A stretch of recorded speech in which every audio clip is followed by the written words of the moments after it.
মনের অতলে। সায়ন্তনী দাস ধর। নন্দিতার শ্রাদ্ধানুষ্ঠান সম্পূর্ণ হলো।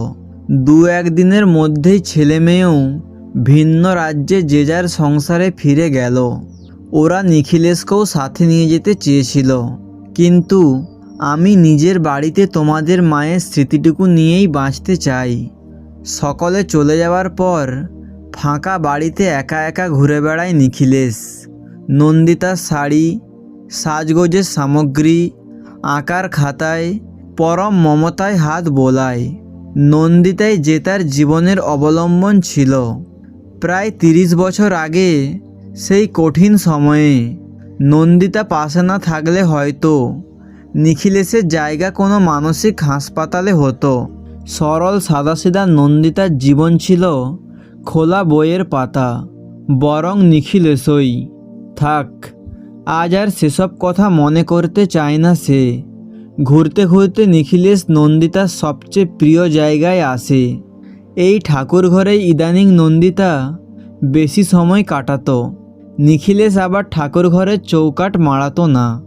দেব দেবীতে তার মোটেই বিশ্বাস নেই। ওরা থাকলে কি আর আজ নন্দিতা ওর জীবন থেকে চলে যেত?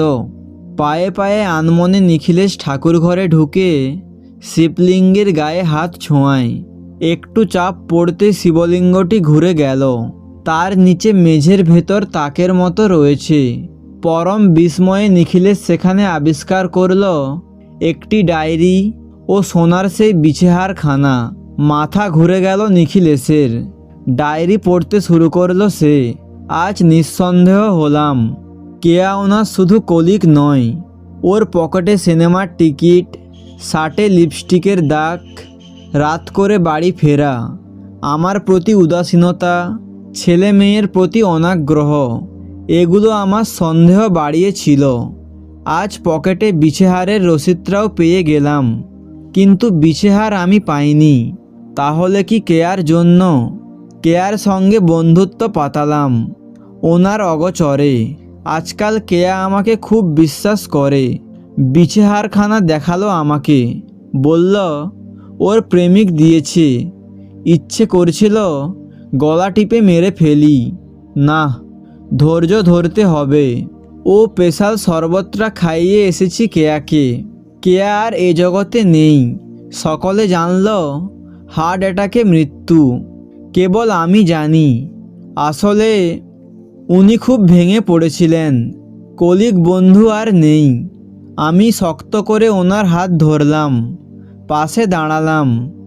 আমার কাঁধে মাথা রেখে একটু একটু করে গোপন ভালোবাসা ভুলেছেন উনি। নতুন করে স্বামীর তীব্র আকাঙ্ক্ষা ও ভালোবাসার স্বাদ পেলাম। মানুষটা এতদিনে ঘরে ফিরল, ঠিক বিছেহারটার মতো। নন্দিতার ডায়েরি এখানেই শেষ। নিখিলেশ অবশ শরীরে শূন্য চোখে তাকিয়ে বসে আছে। খোলা বইয়ের মধ্যেও যে এতগুলো শুকনো পাতা ছিল, সারা জীবনে বুঝতেই পারেনি সে।